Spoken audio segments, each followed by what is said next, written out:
malam semuanya. Kita saat ini sedang ketemu dengan sosok yang sangat spesial ya malam ini ya. Dengan Kak Maya Rumantir, kita akan podcast sedikit dengan beliau. Walaupun waktunya gak sibuk-sibuk banget nih Kak ya. Gak apa-apa. Tapi ini lihat nih Kak, suasananya nih Indonesia banget ya Kak ya. Iya. Ada Saya cinta ukiran Indonesia. ya. Terus sama ini nih Kak, eksentrik banget ya. Iya. Pancasila, bisa cerita sedikit Kak tentang ini? Ya, Pancasila itu harus ya dihayati oleh seluruh warga negara Indonesia. Yang mengaku orang Indonesia, warga negara Indonesia ya harusnya menghidupi nilai-nilai kelima nilai Pancasila di sini.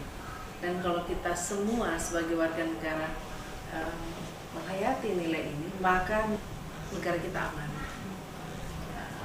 rukun dan damai. Rukun dan damai ya Kak. Adil dan sejahtera. Kak Maya ini kan sosok yang famous ya Kak ya. Apalagi buat Sulawesi Utara sebagai ya perempuan yang banyak memperhatikan masalah sosial, kemanusiaan. Dan juga Kak Maya ini kan kemarin kan sangat spektakuler ya suaranya kan untuk DPD, dan sekarang ini masuk yang ketiga nih Kak ya. Yang ketiga periode. Tiga periode ya Kak ya. Iya. Dan berarti kepercayaan dari masyarakat ya, terutama Sulawesi Utara ya, tinggi banget ya ke Kak Maya, harapan mereka buat Kak Maya.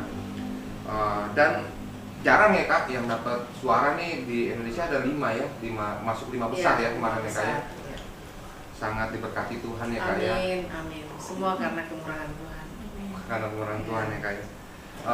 Jadi kita mungkin harapannya masyarakat Sulawesi Utara ya Kak ya, Sulawesi Utara itu ada dengungan-dengungan nih Kak. Kalau misalnya nih Kak Maya nih menjadi salah satu calon kuat sebagai gubernur Kak di Sulawesi Utara. Kira-kira bagaimana tuh tanggapannya Kak Maya? Mendengar, ada nggak Kak Maya dengar nggak apa dengungan-dengungan itu? Turun dari pesawat, baru tiba di Manado. Saya mau makan tinutuan, tahu tinutuan? Bubur Manado. Masih tahu Kak. Jadi kita turun yang pakai pesawat subuh ya pagi, jadi turunnya pagi. Jadi biasa kalau kita turun pagi, kita cari smokol mau makan pagi. Begitu saya mau turun dari mobil, ada satu motor mau yang pakai hijau. Gojek. Nah, lalu saya lihat dari atas mobil, kalau ini yang tadinya udah mau jalan, akhirnya dia turun lagi, terus dia berhenti, mungkin dia lihat nomor plat mobil saya, terus dia turun, dia samperin saya, Ibu Maya Rumantir ya, salam Bu, perkenalkan gitu. Langsung dia ngomong logat Manado ya, Ibu nanti Sulut 1 ya Bu, provinsi ya Bu, gitu. Padahal ini masih pertandingannya DPD ini, gitu. Kenapa? Susah kami Bu, susah kami, sangat menderita. Tolonglah kalau seorang ibu kan pasti akan memperhatikan kami, gitu. Lalu saya tersenyum, saya tersentuh sekali. Bapak orang mana? Oh, saya orang Gorontalo. Ya, orang Gorontalo yang ada di situ ya. Ibu bisa catat nomor telepon saya akan jadi tim sukses Bu. Pokoknya kapan Ibu membutuhkan saya pasti akan mendukung Ibu. Begitu, langsung seperti itu. Jadi ini saya nggak pernah survei, tapi ini kan bagian daripada aspirasi. Jadi memang saya melihat banyak ya, apakah tukang parkir, apakah saya lebih senang dengar dari orang-orang di bawah. Karena kalau orang-orang politik atau elit-elit yang mengatakan itu bisa saja betul, bisa saja juga kan bukan ukuran. Ukurannya itu adalah rakyat kecil. Karena ketika rakyat kecil itu merasakan kehadiran kita, berarti kita berhasil. Itu jadi itu. Dan memang saya juga bersyukur walaupun saya bukan orang partai, saya sering diminta untuk mau bersedia untuk itu. Ya sekarang pun sudah ada beberapa partai juga minta untuk maju. Bahkan ya tapi saya selalu belajar tertib untuk ikutin tahapan-tahapan dan sambil berdoa. Karena saya menyadari bahwa jabatan itu bukan suka-sukanya kita. Ya, jabatan itu adalah amanah yang dipercayakan oleh Tuhan, yang harus kita pertanggungjawabkan dengan sebaik-baiknya. Oleh karena itu kita harus bersungguh-sungguh berdoa. Apakah itu benar-benar suara Tuhan dan kehendaknya? Nah, kalau dia memang kehendaknya, maka pasti semua Tuhan lancarkan dan disiapkan dengan caranya. Ya, karena banyak orang yang ingin bercalon, nah tapi harus pinjam uang kiri kanan, ya kan?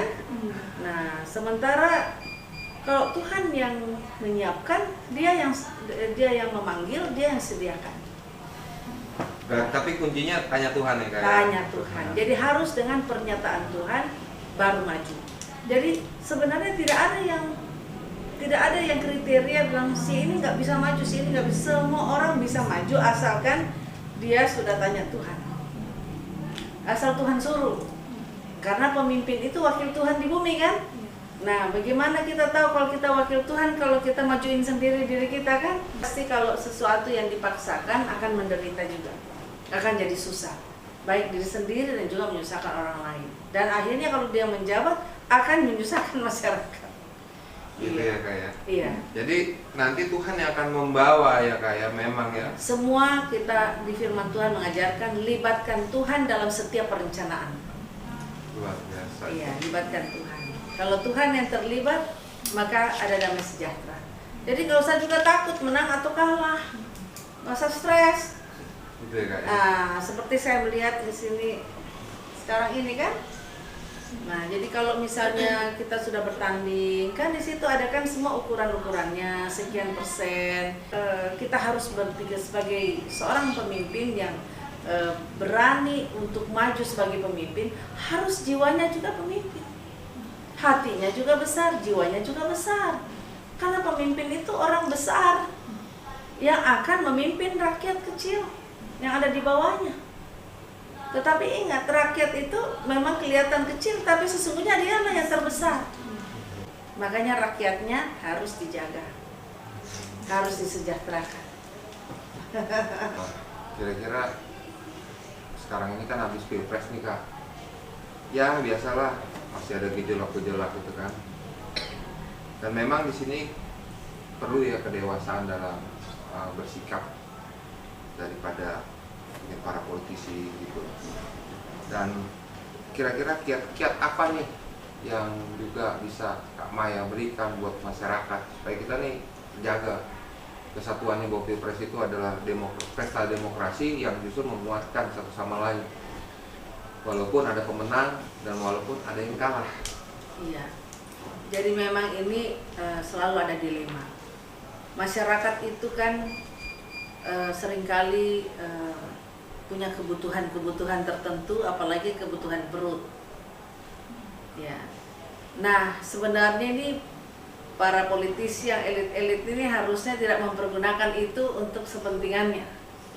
Ya, coba kalau dikasihkan uang kan, kasih makan, tapi untuk hal yang tidak baik kan, itu merusak, tidak mendidik. Misalnya orang demo-demo kan, kasihan kan, mereka tidak tahu apa yang didemokan.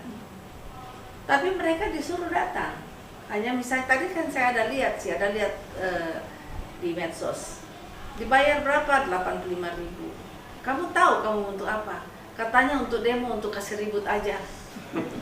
Gitu. Pokoknya yang penting kacau ya, kayak gitu. Yang penting kacau, bisa bikin kacau, iya. Sekacau-kacaunya kalau perlu kan. Untuk gitu. menggagalkan supaya hanya dibayar 85.000 ya kan ya. Miris banget ya. Jadi ini masih muda sekali. Jadi generasi muda ini sebenarnya kita sebagai pemimpin atau calon-calon pemimpin itu harus lebih berhikmat dan bijaksana di dalam membina masyarakat. Jangan untuk kepentingan pribadi atau kelompok. Tetapi mari kita ikuti aturan saja. Kalau aturan mau bertanding, siapa yang siap bertanding harus ada dua, dia siap menang dan siap kalah. Gitu. Dan tentunya memang kalau misalnya kecurangan-kecurangan di sana sini pasti banyak. Sebelum kita menunjuk orang curang, pasti kita juga harus tunjuk diri kita dulu kan. Kita sendiri sudah betul-betul bersih nggak?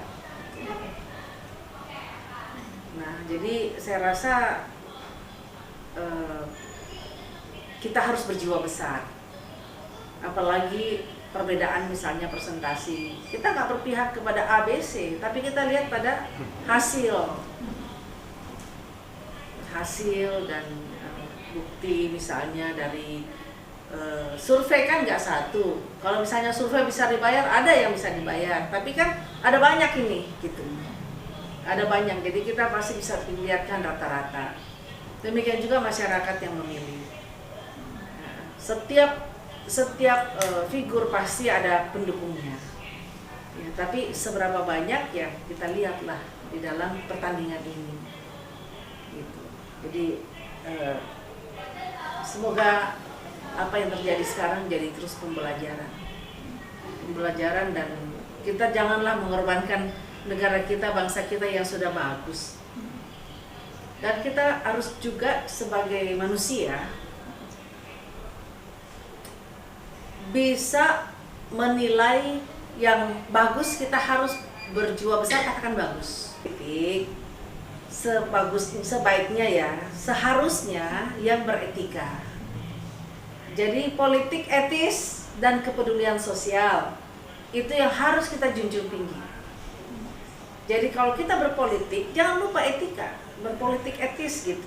Bahwa kita ini sedang ditonton orang banyak, apakah nilai-nilai yang kita kedepankan itu apa? Nilai moral, nilai hidup, nilai ilmu. Kalau memang kita bersekolah katanya kan banyak titel ya kan, tapi harus kelihatan dong terpelajar gitu, cara bicaranya, cara mengkritiknya, membangun atau mematikan.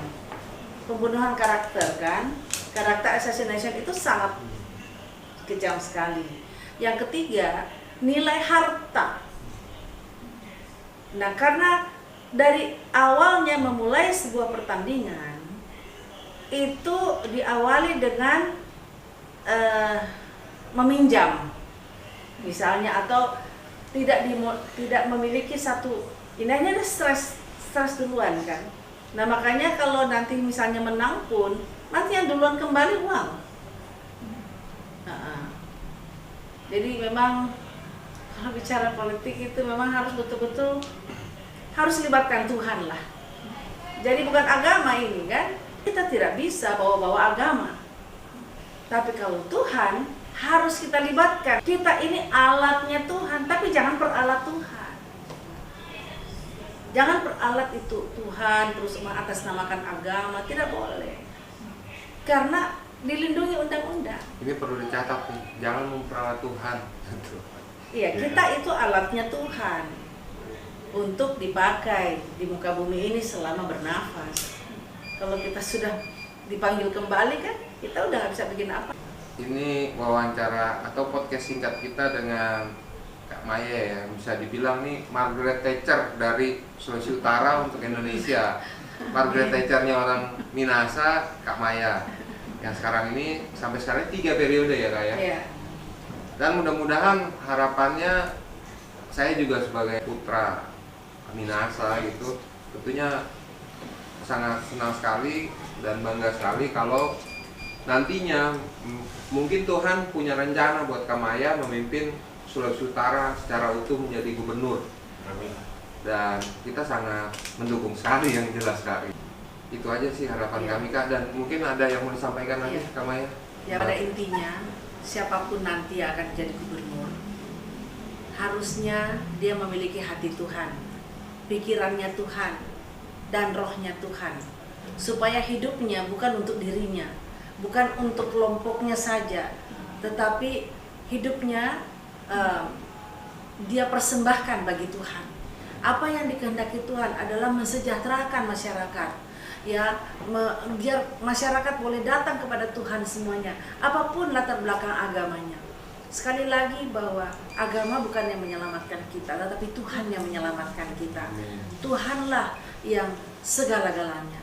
Ya, Tuhan yang Maha Kuasa, seperti Pancasila, sila pertama. Kalau kita mencintai Tuhan yang Maha Kuasa, maka kita akan mencintai seluruh umat ciptaannya, dari manapun asalnya, kulit hitam, putih, dan apa saja, dari manapun latar belakangnya, sukunya, tetap dia disayang oleh Tuhan.